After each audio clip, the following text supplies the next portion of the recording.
Hello అండి. నా పేరు వెంకటలక్ష్మి. నేను కథ చెప్తున్నాను. కథలోకి వెళ్ళే ముందు అందరికీ నమస్కారం. పంచ పాండవులలో మూడోవాడైన అర్జునుడు ఒకప్పుడు పాశుపతాస్త్రం కోసమని పరమేశ్వరుని గురించి గాఢమైన తపస్సు చేయసాగాడు. అతని తపస్సుకి మెచ్చిన ఈశ్వరుడు అర్జునుడికి ప్రత్యక్షమై అస్త్రం ఇచ్చి వద్దామని భూలోకానికి బయలుదేరాడు. ఈ సంగతి పార్వతీకి తెలిసి, నాథ, నేను మీ వెంట వస్తాను. అర్జునుడు పరాక్రమవంతుడని, విలువిద్యలో ప్రావీణుడని చెప్పుకుంటారే, ఆ పరాక్రమం ఏమిటో, ఆ ప్రావీణ్యం ఏమిటో చూద్దామని ఉంది అన్నది శంకరుడు ఒప్పుకున్నాడు. అంతటా పార్వతీ పరమేశ్వరులు తమ పరివారంతో సహా కిరాత రూపాలు ధరించి అర్జునుడు తపస్సు చేసే అరణ్యం ప్రవేశించారు. అక్కడ సూలుతో ఉన్న ఒక పంది అగుపడేసరికి ఆ పరివారం దానిని తరుముకొచ్చారు. ఆ పంది ఘీంకరిస్తూ అర్జునుడి ఆశ్రమ సమీపానికి పోయింది. ఆ పంది చేసే ఘీంకారానికి, వేటగాడు చేసే సందడికి తపోనిష్ఠులో ఉన్న అర్జునుడు లేచి తన గాంధీవంతో ఆ పందిపైన శరవర్షం కురిపించాడు. శరములన్నీ వెళ్ళి దాని శరీరానికి సందు లేకుండా గుచ్చుకున్నాయి. ఇలా జరిగేసరికల్లా కిరాత రూపములు ఉన్న పార్వతీ పరమేశ్వరులు అక్కడికి చక్కా వచ్చారు.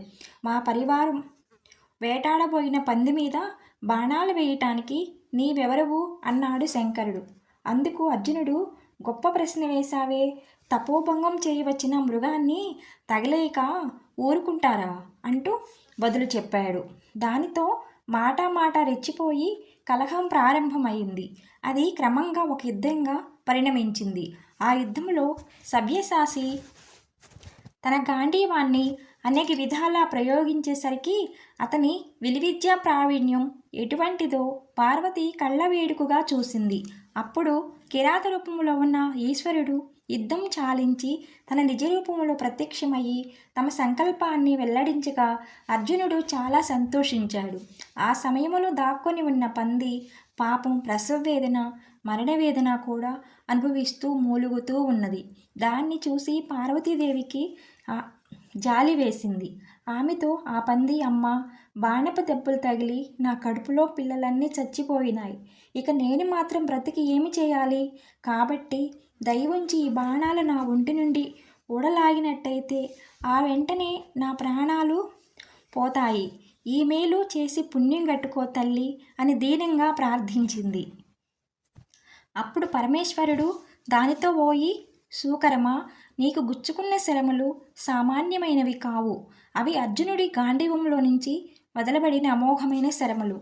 వాటిని పెకిలించటం ఎవరికీ సాధ్యము కాదు.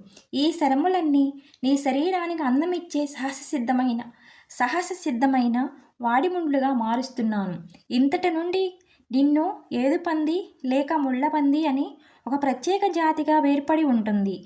నేను సృష్టించిన ఈ ముళ్ళు నీకు అందమివ్వటమే గాక శత్రురక్షణకు పనికి వచ్చి ఒక కవచముగా కూడా ఉపకరిస్తాయి. కనుక నీకు నీ పిల్లలకు వచ్చిన భయమేమీ లేదు అంటూ కొద్దిగా గంగాజలం దాని మీద చల్లేసరికి ఆ పందికి పునర్జన్మ వెత్తినట్టనిపించి సుఖంగా ప్రసవించింది. పరమేశ్వరుని వరం వల్ల ఆ పిల్లలన్నీ ముళ్ళుతోనే పుట్టాయి. అప్పటి నుంచి ముళ్ళపంది జాతి అలా సృష్టించబడింది.